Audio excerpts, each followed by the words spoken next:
Saint-Esprit. La paix soit avec vous. Nous célébrons ce dimanche, le 5e de Pâques, plusieurs choses à la fois.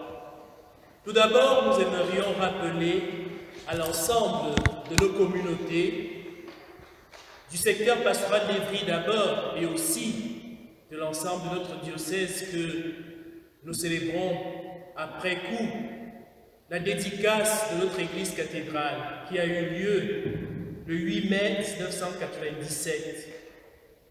Elle s'en est suivie par la visite du pape Jean-Paul II le 22 août.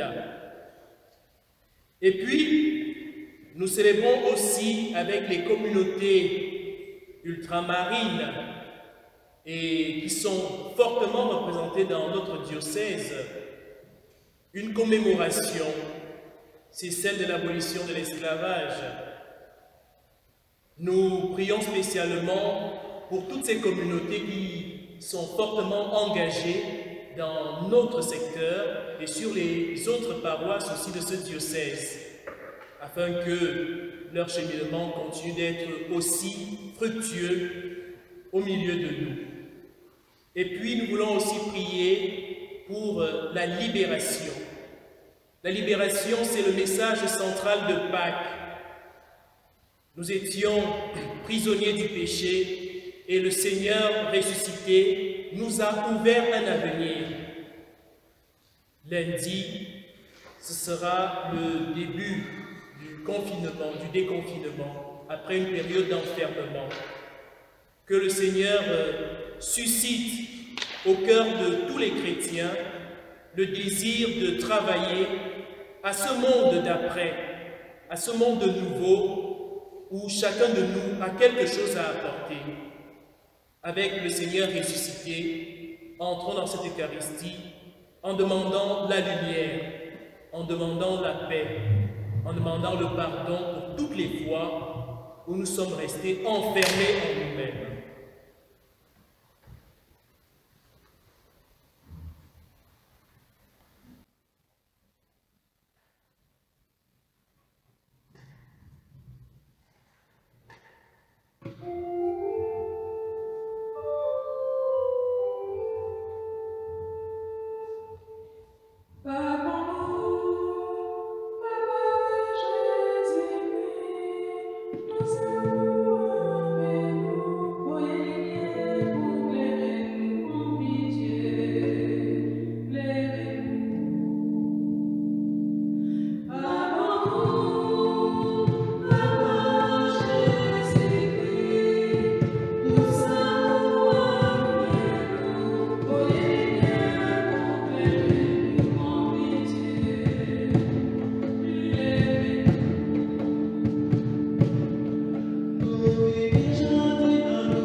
qu'il nous pardonne nos péchés et qu'il nous conduise à la vie éternelle.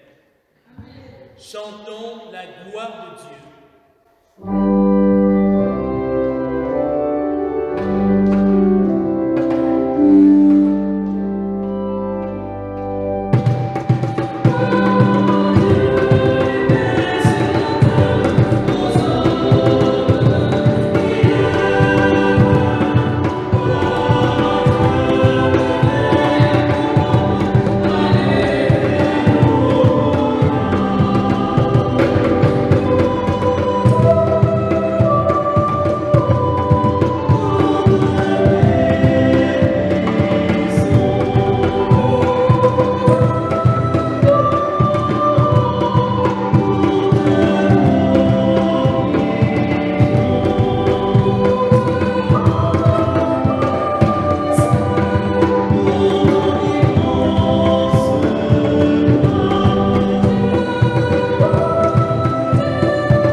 Prions le Seigneur.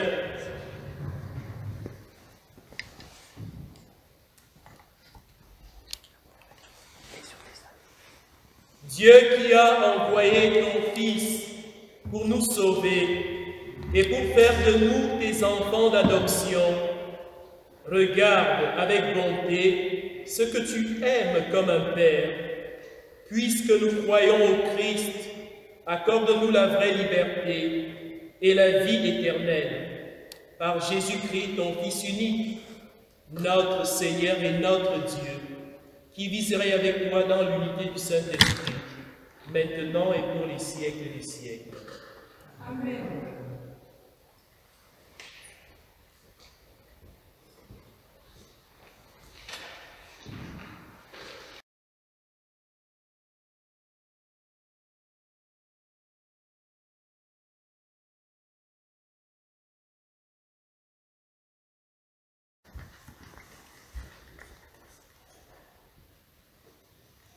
Lecture du livre des Actes des Apôtres. En ces jours-là, comme le nombre des disciples augmentait, les frères de langue grecque récriminèrent contre ceux de langue hébraïque, parce que les veuves de leur groupe étaient désavantagées, dans le service quotidien. Les 12 convoquèrent alors l'ensemble des disciples et leur dirent : Il n'est pas bon que nous délaissions la parole de Dieu pour servir aux tables. Cherchez plutôt, frères, 7 d'entre vous, des hommes qui soient estimés de tous, remplis d'Esprit Saint et de sagesse, et nous les établirons dans cette charge. En ce qui nous concerne, nous resterons assidus à la prière et au service de la parole. Ces propos plurent à tout le monde, et l'on choisit Étienne, homme rempli de foi et d'Esprit Saint, Philippe, Procor, Nicanor, Timon, Parménas et Nicolas, un converti au judaïsme originaire d'Antioche. On les présenta aux apôtres, et après avoir prié, ils leur imposèrent les mains. La parole de Dieu était féconde. Le nombre des disciples se multipliait fortement à Jérusalem, et une grande foule de prêtres juifs parvenait à l'obéissance de la foi. Parole du Seigneur.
De la première lettre de Saint Pierre apôtre. Bien-aimés, approchez-vous du Seigneur Jésus. Il est la pierre vivante rejetée par les hommes, mais choisie et précieuse devant Dieu. Vous aussi, comme pierre vivante, entrez dans la construction de la demeure spirituelle pour devenir le sacerdoce saint et présenter des sacrifices spirituels agréables à Dieu par Jésus-Christ. En effet, il y a ceci dans l'Écriture. Je vais poser en Sion une pierre angulaire, une pierre choisie, précieuse, Celui qui met en elle sa foi ne saurait connaître la honte. Ainsi donc, honneur à vous les croyants. Mais pour ceux qui refusent de croire, il est écrit, « La pierre qu'ont rejetée les bâtisseurs est devenue la pierre d'angle, une pierre d'achoppement, un rocher sur lequel on trébuche. Ils achoppent ceux qui refusent d'obéir à la parole. Et c'est bien ce qui devait leur arriver. Mais vous, vous êtes une descendance choisie, un sacerdoce royal, une nation sainte, un peuple destiné au salut, pour que vous annonciez les merveilles de celui qui vous a appelé des ténèbres à son admirable lumière. » Parole du Seigneur. Nous rendons grâce à Dieu.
Je suis le chemin, la vérité et la vie, dit le Seigneur. Personne ne va vers le Père sans passer par moi.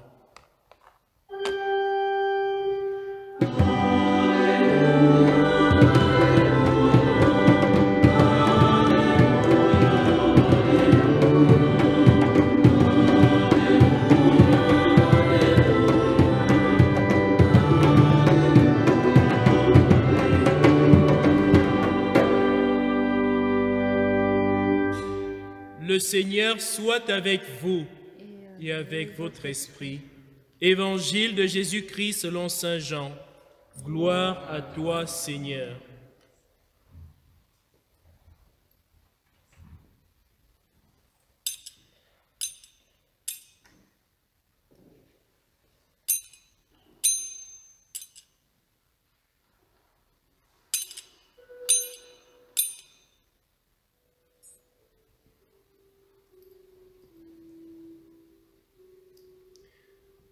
En ce temps-là, Jésus disait à ses disciples, « Que votre cœur ne soit pas bouleversé. Vous croyez en Dieu, croyez aussi en moi. Dans la maison de mon Père, il y a de nombreuses demeures. Sinon, vous aurais-je dit, je pars vous préparer une place. Quand je serai parti vous préparer une place, je reviendrai et je vous amènerai auprès de moi, afin que là où je suis, vous soyez vous aussi. Pour aller où je vais, vous savez le chemin. » Thomas lui dit, « Seigneur, nous ne savons pas où tu vas. Comment pourrions-nous savoir le chemin ?» Jésus lui répond, « Moi, je suis le chemin, la vérité et la vie. Personne ne va vers le Père sans passer par moi. Puisque vous me connaissez, vous connaîtrez aussi mon Père. Dès maintenant, vous le connaissez et vous l'avez vu. » Philippe lui dit, « Seigneur, montre-nous le Père, cela nous suffit. » Jésus lui répond, « Il y a si longtemps que je suis avec vous, et tu ne me connais pas, Philippe. Celui qui m'a vu a vu le Père. Comment peux-tu dire, montre-nous le Père? Tu ne crois donc pas que je suis dans le Père et que le Père est en moi? Les paroles que je vous dis, je ne les dis pas de moi-même. Le Père qui demeure en moi fait ses propres œuvres. Croyez-moi, je suis dans le Père et le Père est en moi. Si vous ne me croyez pas, croyez du moins à cause des œuvres elles-mêmes. Amen, amen, je vous le dis. Celui qui croit en moi fera les œuvres que je fais. Il en fera même de plus grandes, parce que je pars vers le Père.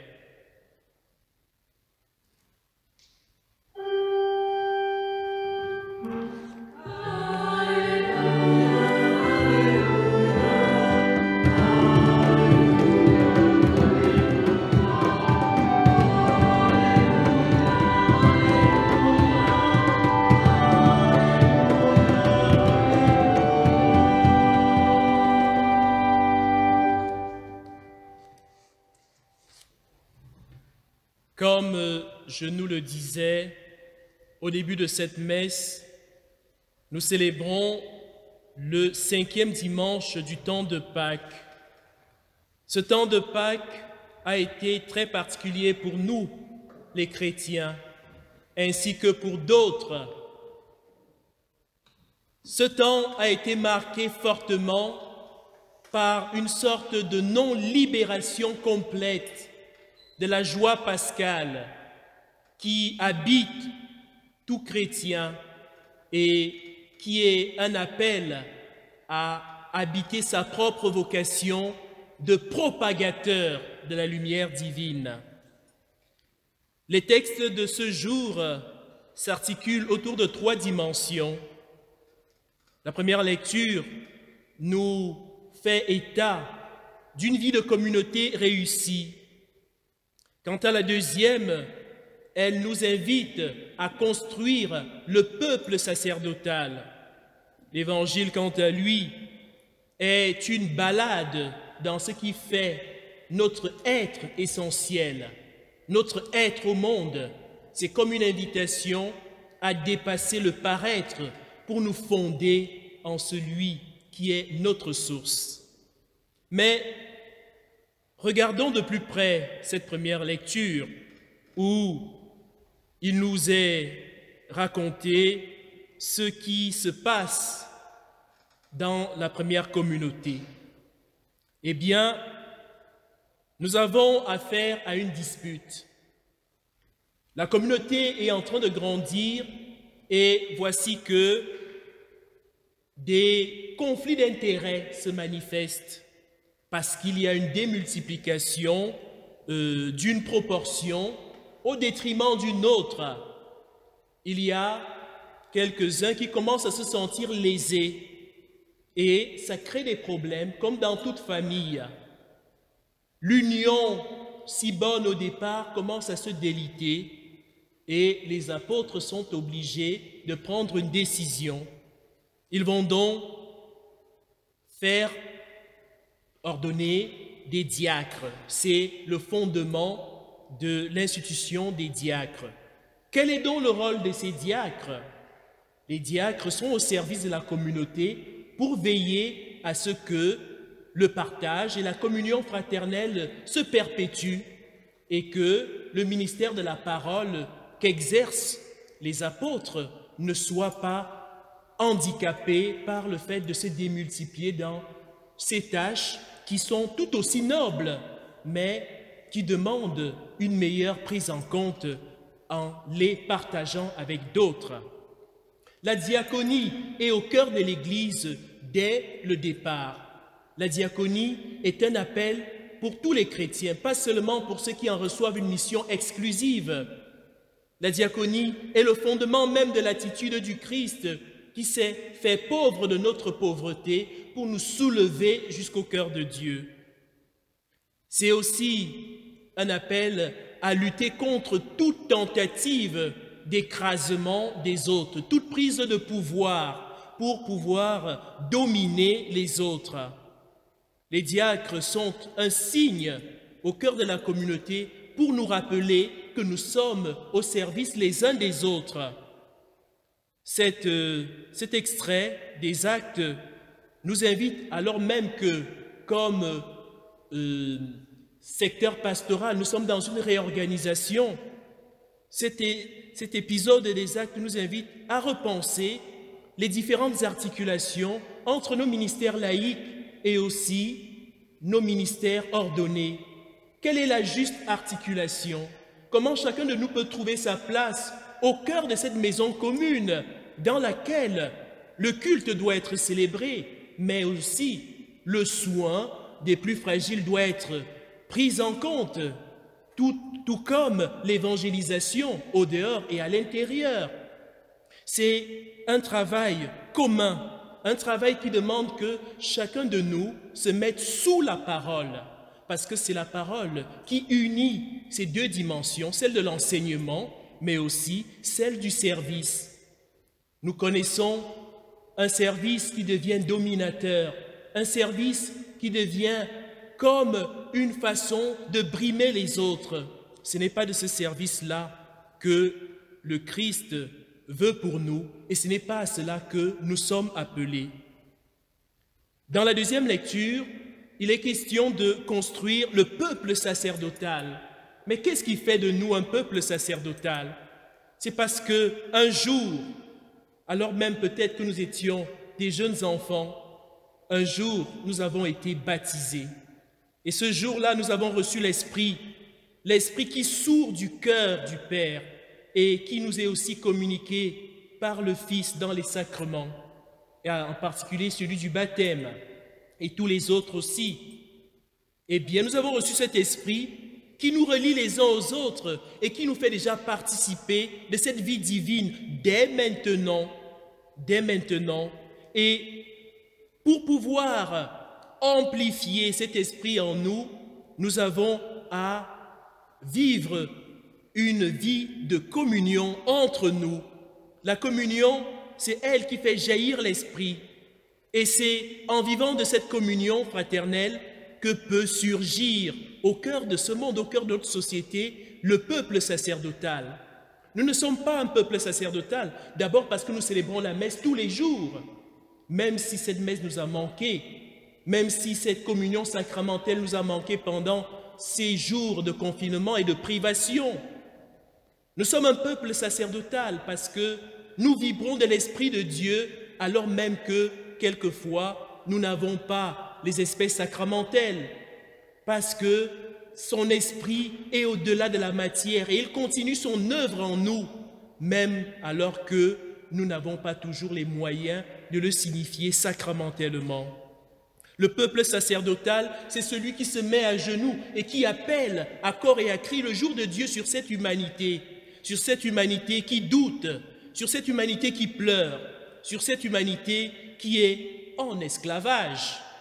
C'est l'esclavage du péché, c'est l'esclavage aussi de nos comportements qui enferment les autres, c'est l'esclavage de notre orgueil, tous ces esclavages qui nous empêchent d'être pleinement des êtres qui appartiennent à leur Créateur. Un peuple sacerdotal, c'est ce peuple qui rend possible le lien avec Dieu, ce peuple qui incite celui qui ne le connaît pas, qui ne connaît pas le Créateur, à vouloir le connaître, parce que ce peuple en devient le propagateur, il en devient le lien. Et c'est aussi cela la fonction du prêtre, c'est sa mission, devenir un pontifex, littéralement un pont entre le ciel et la terre. Dans l'Évangile, Jésus nous invite à prendre conscience d'une autre vérité de foi. Tout d'abord, il nous demande de ne pas avoir peur, parce qu'il est notre abri et notre rocher. C'est parce que nous prenons appui sur lui que nous sommes préservés de l'ébranlement intérieur et extérieur. Qu'il en tombe 10 000 à ta droite, nous dit le psaume, toi tu restes hors d'atteinte. Ou comme nous le dit l'Épître aux Romains au chapitre 8, ni la mort, ni la vie, ni les puissances, rien ne me séparera de l'amour de Dieu manifesté en Jésus-Christ mon Seigneur. Cet abri dans l'épreuve, le Christ en est pour nous le rocher. Et c'est parce qu'il en est le rocher qu'il confère à chacun de nous une dignité que nous ne pouvons pas nous donner nous-mêmes, parce que nous ne puisons pas notre résistance intérieure dans nos propres forces.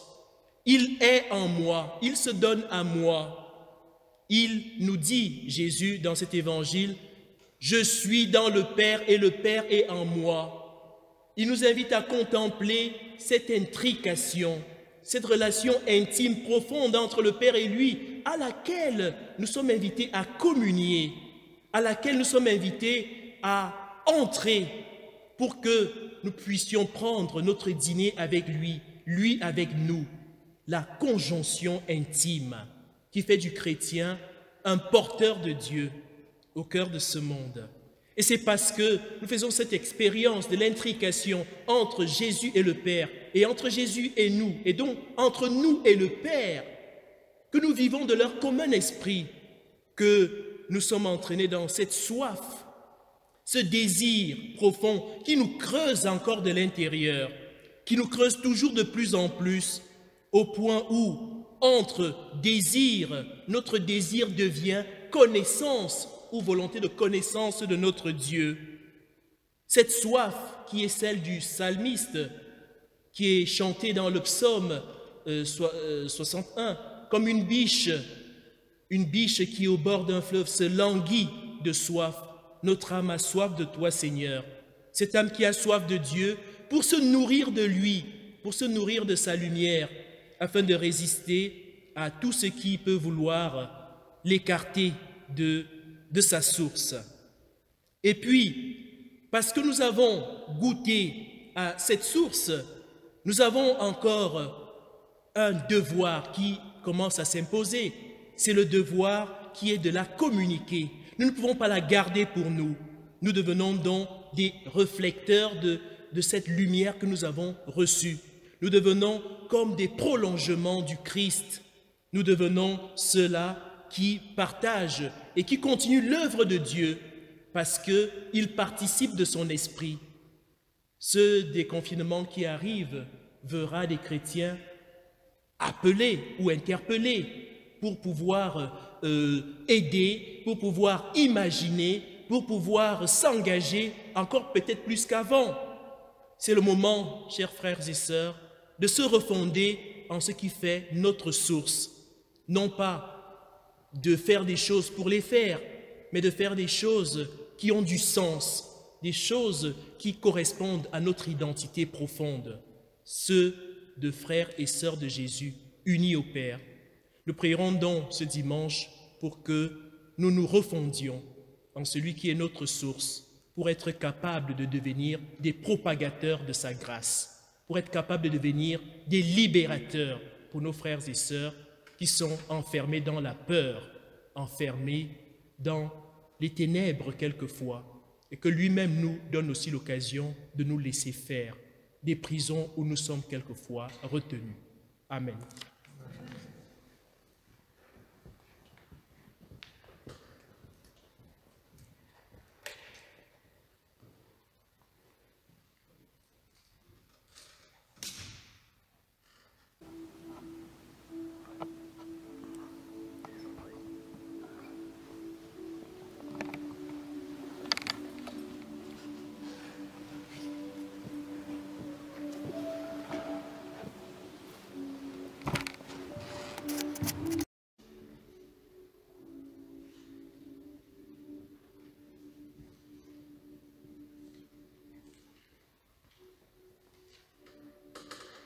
Relisons notre foi.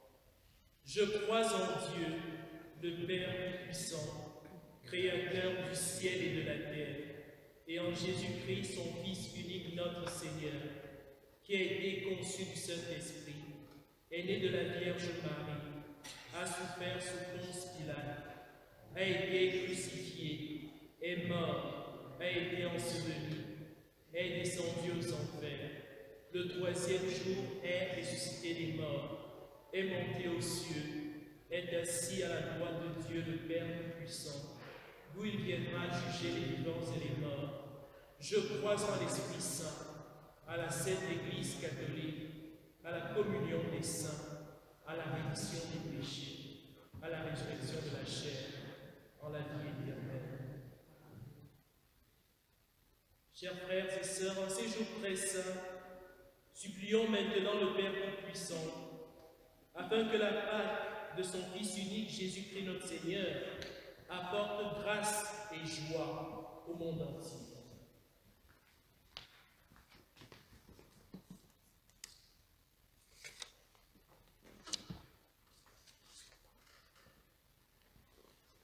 Il n'est pas bon que nous délaissions la parole de Dieu pour servir aux tables. Seigneur, rassemblés au sein de ton Église, que ta parole soit la référence fondamentale de notre foi, ainsi que de notre vie de chrétien, pendant ce moment difficile causé par la pandémie. Prions tous ensemble.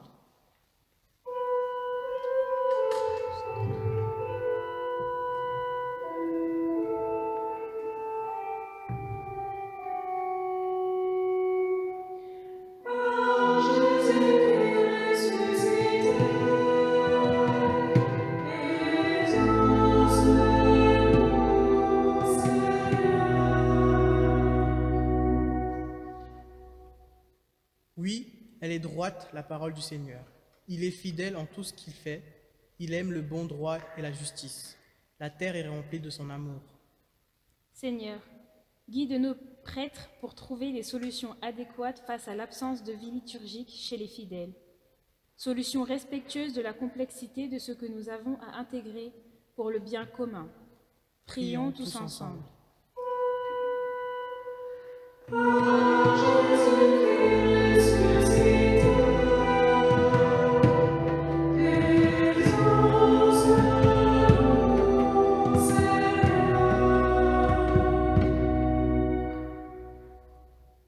Vous êtes une descendance choisie, un sacerdoce royal. Seigneur, quel bonheur d'entendre cette parole de Pierre. Tout au long du mois de mai, nous prions pour les diacres et avec eux, qu'ils deviennent toujours davantage des signes de ton amour par le service de ta parole et celui des pauvres. Prions tous ensemble.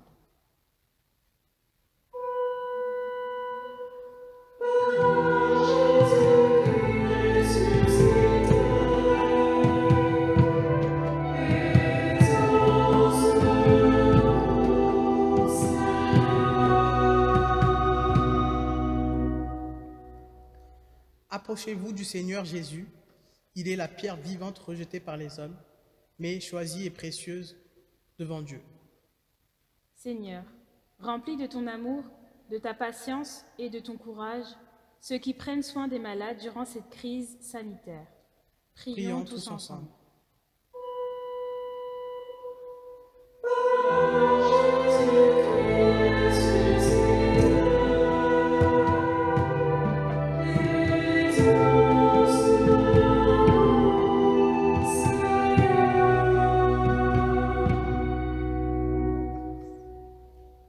Il est le chemin, la vérité et la vie. Seigneur, tu sais bien que notre monde est attaqué par le Covid-19. Où allons-nous? Que devenons-nous? Aide-nous à laisser le Christ ressuscité remplir de sa présence nos vies. Prions tous ensemble.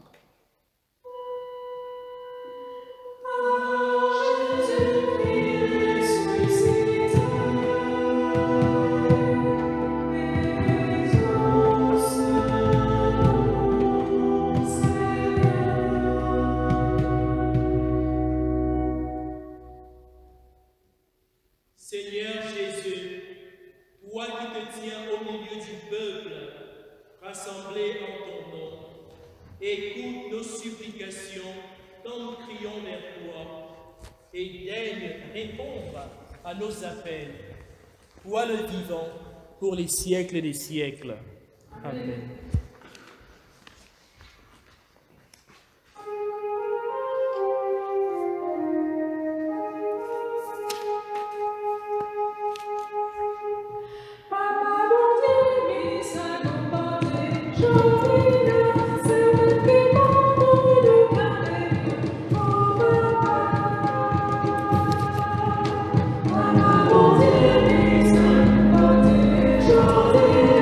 Sur le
Prions ensemble au moment d'offrir le sacrifice de toute l'Église.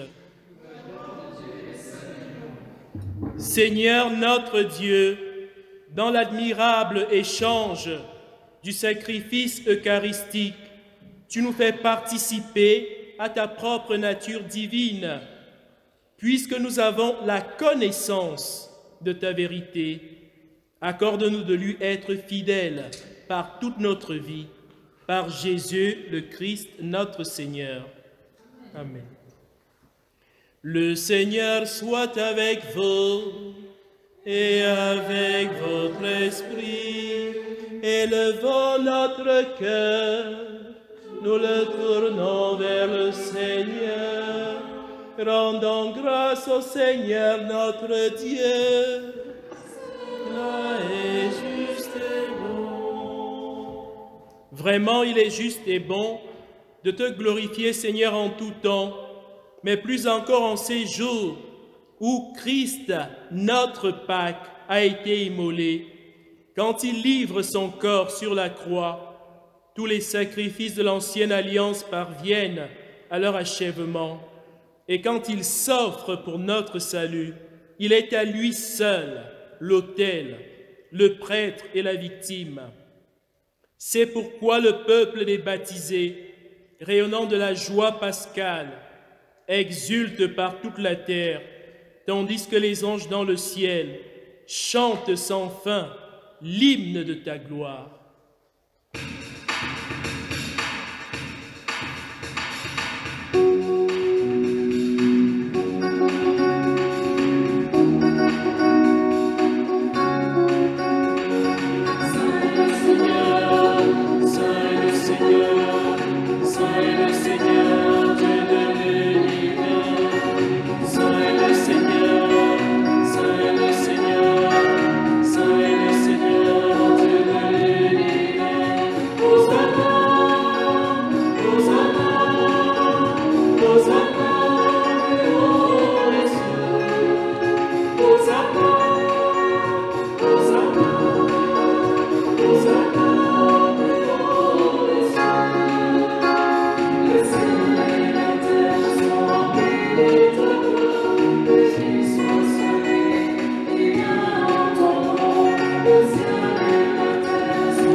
Père très saint, nous voudrions te montrer notre reconnaissance.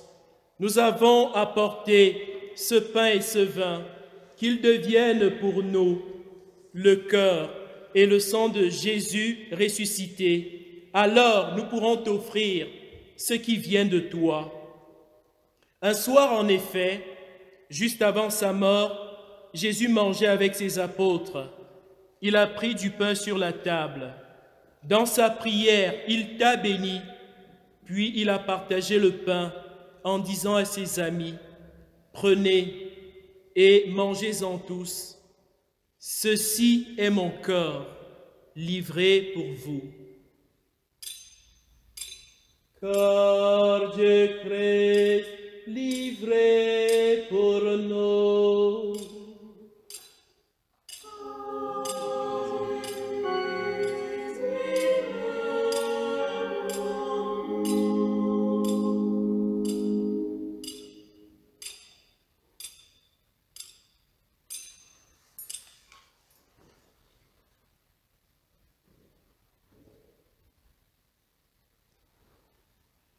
À la fin du repas, il a pris une coupe de vin, il dit encore une action de grâce, puis il donna la coupe à ses amis en leur disant, « Prenez et buvez-en tous, car ceci est la coupe de mon sang, le sang de l'alliance nouvelle et éternelle, qui sera versé pour vous et pour la multitude en rémission des péchés. » Il leur dit aussi, Vous ferez cela en mémoire de moi. Sang de Christ versé pour nous. Sang de Christ versé pour nous.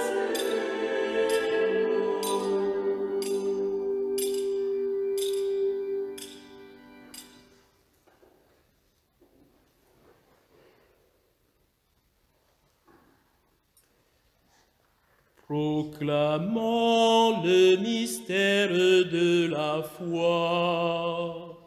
Gloire à toi qui es aimant. Gloire à toi qui es vivant. Dieu Sauveur, nous attendons ton retour. Viens, Seigneur Jésus, viens, Seigneur Jésus. Ce que Jésus nous a dit de faire, nous le faisons dans cette Eucharistie, en proclamant sa mort et sa résurrection. Nous te présentons le pain de la vie et la coupe du salut. Il nous conduit vers toi, notre Père. Nous t'en prions, accueille-nous avec lui. Père, toi qui nous aimes tant, laisse-nous venir à cette table, unis dans la joie de l'Esprit Saint, pour recevoir le corps et le sang de ton Fils. Toi qui n'oublies jamais personne, nous te prions pour tous ceux que nous aimons.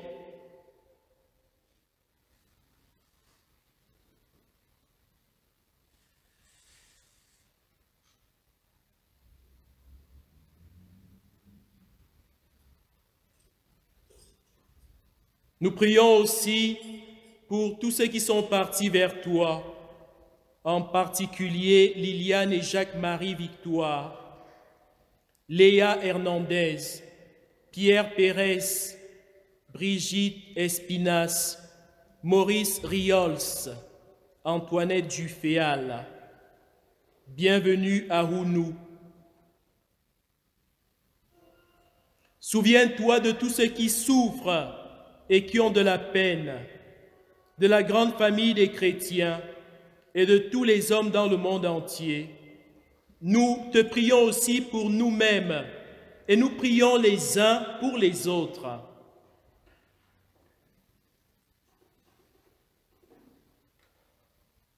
Devant ce que tu as fait par ton Fils, Dieu notre Père, nous sommes émerveillés et nous chantons en chœur.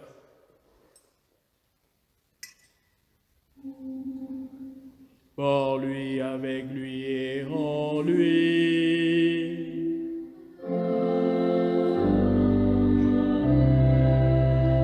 À toi, Dieu le Père Tout-Puissant, dans l'unité du Saint-Esprit.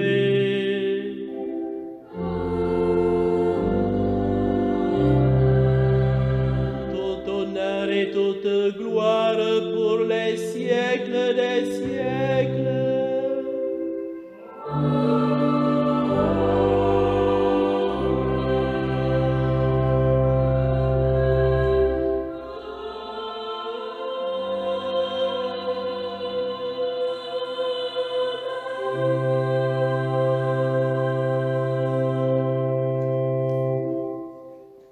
Unis dans le même esprit, aussi avons-nous l'audace de dire « Notre Père, qui es aux cieux, que ton nom soit sanctifié, que ton règne vienne, que ta volonté soit faite sur la terre comme au ciel. Donne-nous aujourd'hui notre pain de ce jour. Pardonne-nous nos offenses, comme nous pardonnons aussi à ceux qui nous ont offensés, et ne nous laisse pas rentrer en tentation, mais délivre-nous du mal. Délivre-nous de tout mal, Seigneur, et donne la paix à notre temps. Par ta miséricorde, libère-nous du péché, rends-nous forts devant les épreuves, en cette vie où nous espérons le bonheur que tu promets la manifestation glorieuse de Jésus-Christ, notre Sauveur. Car c'est à toi qu'appartiennent le règne, la puissance et la gloire pour les siècles des siècles. Seigneur Jésus-Christ, tu as dit à tes apôtres, je vous laisse la paix, je vous donne ma paix. Ne regarde pas nos péchés, mais bien la foi de ton Église. Et pour que ta volonté s'accomplisse, donne-lui toujours cette paix et conduis-la vers l'unité parfaite, toi qui règnes pour les siècles des siècles. Que la paix du Seigneur Jésus soit toujours avec vous. Et avec votre esprit.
Avec tous ceux qui ne peuvent pas recevoir sacramentellement Jésus, vous pouvez vous unir à moi en ce moment, dans cette prière, et puis aussi vous vous unirez certainement à la prière qui vous sera donnée pour la communion.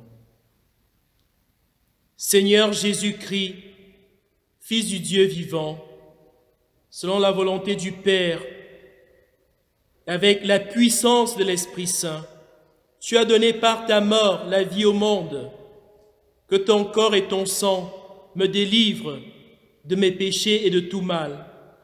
Fais que je demeure fidèle à tes commandements et que jamais je ne sois séparé de toi. Bienheureuse et bienheureux sommes-nous d'être conviés au repas du Seigneur. Le voici, l'agneau de Dieu, celui-là même qui enlève le péché du monde. Seigneur, je ne suis pas digne de te recevoir, mais dis seulement une parole et je serai guéri. Que le corps et le sang du Seigneur nourrissent en nous la vie éternelle. Amen.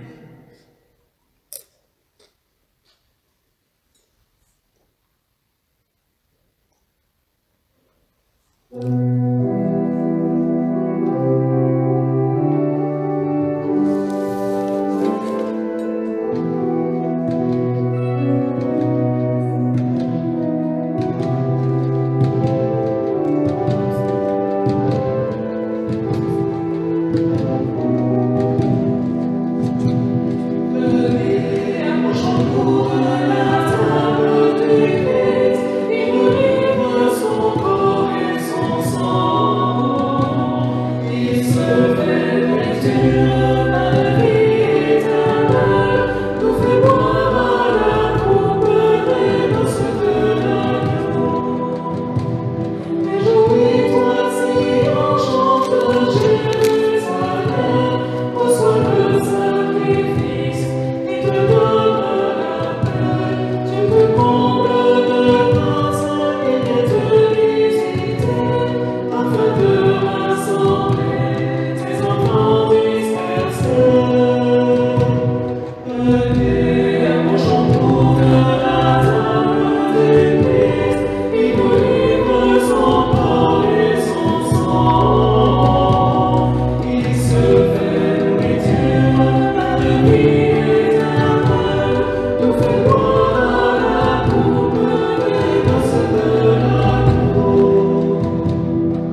lui en moi et moi en lui.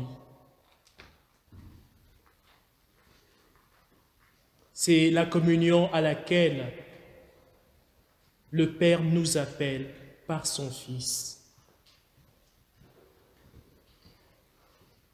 Prions encore le Seigneur.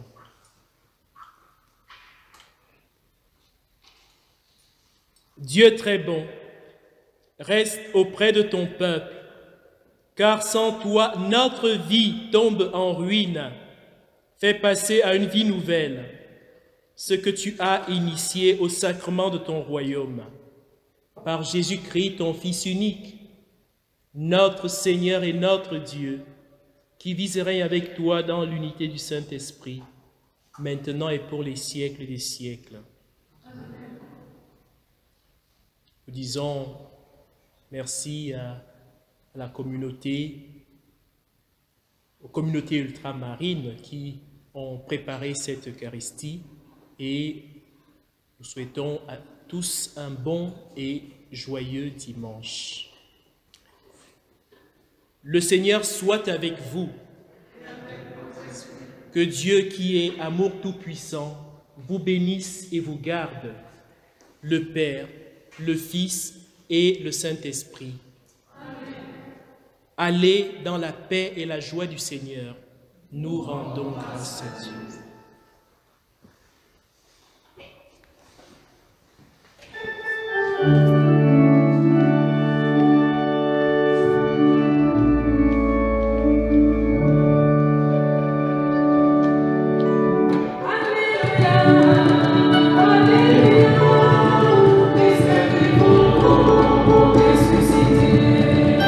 Alléluia, Alléluia, Christ est vivant.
Ensemble,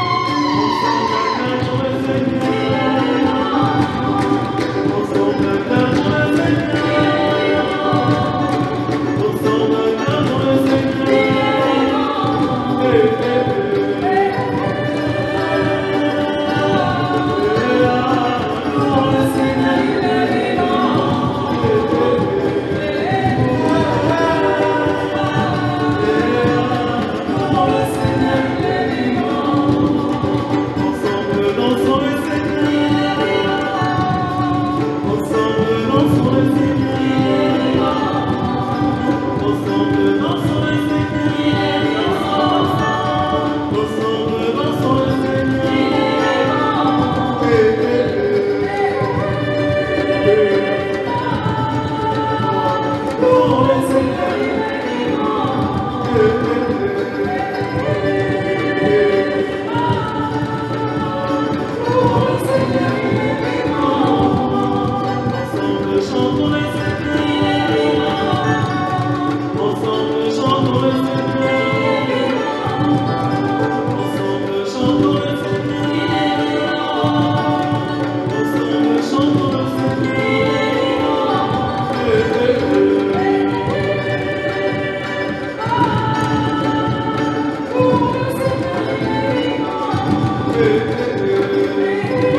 Thank you.